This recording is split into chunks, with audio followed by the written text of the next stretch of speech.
Hello, and welcome to a Modlist update, where we look back at mod lists I've previously covered and see what's changed and improved. This time, we're looking at the new update released for Living Skyrim, created by Forgotten Glory and playable with Skyrim Special Edition. The author was kind enough to give me an early look at the 4.2 version, which comes with a bunch of gameplay changes, visual enhancements, fixes, and more. I covered the 4.0 version back in February, and much of the core game design is still there. So, to avoid repeating myself, with every category I'll give just a brief overview before diving into the new changes.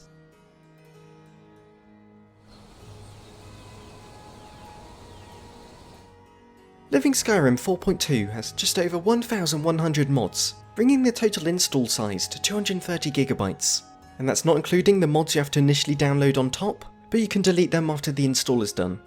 But as before, all this is made quick and simple by using the Wabberjack Modlist installer.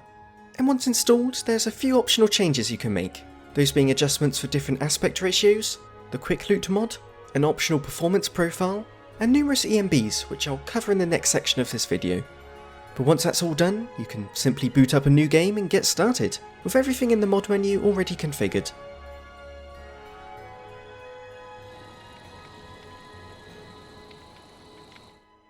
I think the most notable thing with this list is how dense everything feels. The foliage is thicker, more trees and ruins are scattered about, and each location is full of realistic clutter. There's still the textures of Skyrim HD, the skies of Cathedral Weathers, the dense fields from Folkvanger, and so much more. But there are some changes with this new update, with Boreal Whiterun providing the new Whiterun overhaul, Sublime Solitude adding new prestigious look to Solitude, and Riften in high definition, making Riften more, you guessed it, high definition. There's even Rin's standing stones, which drastically improve the standing stone locations to feel far more ancient and mysterious.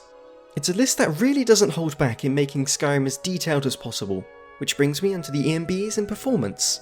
The footage you've been seeing is the list in its default state, with the best possible graphics and Rudy EMB enabled, although I have switched off depth of field and lens effects for personal preference. This, running at 1440p with these specs here, give me around 50 FPS on average outside, while dense areas around towns and cities can drop to around 40. But there's no problem with interiors, as I can hold between 60 and 120 FPS no problem. So it's perfectly playable and felt smooth, but you still may want to squeeze out some extra frames. So with the performance profile, some taxing mods like Folkvanger Grass are replaced, and many textures are a lower resolution. But the performance more than makes up for it, with usually around a 20 to 30 FPS gain over the standard profile. And while sure there is a noticeable difference with the foliage and such, it still looks undeniably great. It's one of those things where if you start off with the performance profile, you don't really know what you're missing. And then you got a ton of EMB options on top, including the new and popular Silent Horizons 2. Plus many of these come with their own performance variants, so it's worth starting up a test character and switching these on and off to see what best suits your preference.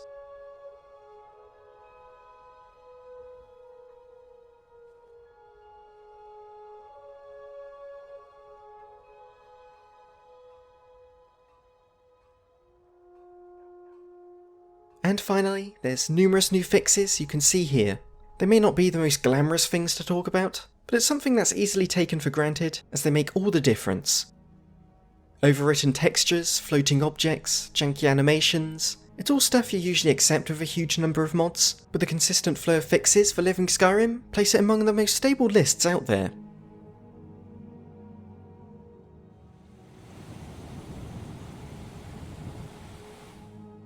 The name Living Skyrim comes from all the new NPCs, quests, dungeons, followers, and all manner of things that breathe life into the world. And all this reflects back into the character and how you play, as the immersive world means roleplay ends up taking the centre stage. As you start, you're faced with the Realm of Lockham mod, allowing you to tweak your character with specific traits, items, and starting locations. You can then pick a specific class and birth sign, or to hone in on a particular playstyle. And this level of customization is reflected all throughout, from the Smartcast mod, allowing you to create new spellcasting combinations, to the plethora of Simon Magus mods adding new enchantments, racial abilities, alchemy effects, and so much more. Much of this remains for version 4.2, but there are still some changes, such as the Simplest Horses mod, which allows you to rename and access your horse's inventory while you command it to follow you around. And the horses aren't the only new things joining the journey, as a number of new followers are added on top, including Katana. Lovely. Now that we'll be traveling together, I should tell you that I have a saber cat. Good attitude. Let's go. 4 new Khajiits. It was a simple house robbery. Get in, get the loot, and get out. Gat Kadar volunteered to keep watch while this one worked inside. And Eris. It is no trouble. Speak then. A wise decision. Which are great and in-depth follower mods that I don't see being used that often. There's also some more miscellaneous changes, like Nordic UI being improved with new icons for visual consistency, the inclusion of the classic realistic ragdolls and force mod, making ragdoll weight and movement more natural. And there's skill-based dynamic animations, which allow your character animations to change depending on your skill level. As an example, the way you cast magic will visually improve as your magicka increases. And moving on from spellcasting, there's combat, with Valhalla combat still being the chosen overhaul, offering huge changes to stamina management and making every strike count. Although, while things like NPC AI, damage output and general movement all feels the same, the way combat looks is one of the first things I notice with this update. The ADXP series of animation mods add a huge amount of new movesets, and what I love most of all is that they completely change based on your race. So for example, a Nord with a longsword will swing differently to a Khajiit.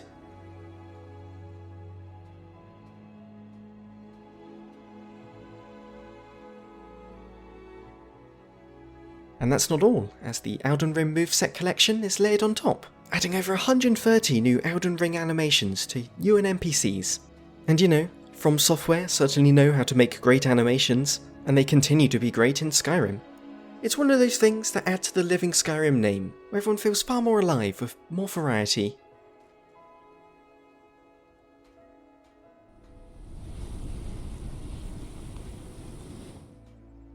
Living Skyrim was the list that started this channel back in 2021. I enjoyed it so much that I just had to talk about it. And here we are over 2 years later, and it's still among the most popular out there. It's obviously changed a lot over the years, but this update continues to show why it's one of the best, and it's because it favours quality over quantity. When Forgotten Glory asked if I wanted to cover this update, I was hesitant, as on paper this update didn't look like a huge game changer, like there are hundreds of great mods releasing every month, and I kinda expected them to be piled into this list. But there's an appropriate amount of restraint, and it really benefits how it plays. What sums it up well is the fact there's still only around 1,000 mods, which I know is a lot, but trust me, there are plenty of overhaul lists that go way beyond that. So because of this, when I booted up this 4.2 version, I was instantly reminded why I fell in love with the list. It's both a huge overhaul to Skyrim, yet doesn't feel like a bloated mess. Each new mod is added to fit as seamlessly as possible, and the smoothness is felt right from the get-go. And it's smoothness not only in gameplay, but in performance as well, as this list caters to a good amount of the PC hardware spectrum. Want to push visuals to their limits? This list has got you covered. But if you favour FPS, or just have a lower to mid-range PC, the performance profile and ENB options feel like a game changer. And so, let this video not only be a source of hype for those already updating Living Skyrim, but also a reminder as to why this is the gold standard of mod lists. And thank you for watching! If you enjoyed the video, I'd really appreciate it if you gave it a like as it helps the channel grow, and let me know if there's any lists I've already covered that you want me to revisit. And a big ol' thank you to my Patreon supporters, John Ratz, Ter Aura, Jaden Shaw, Jake Carlo, Dweezil P. Pants, Rook, Alec Bentley, Jack Ma and Christian Howell. All the contributions mean so much to me because while YouTube is still classed as a hobby, like it's far from earning enough where it could be my job, the fact there's so much love for the channel means I put a lot of time into it. And all these contributions just mean I can actually afford to spend that time on it. So thank you so much. And farewell everyone.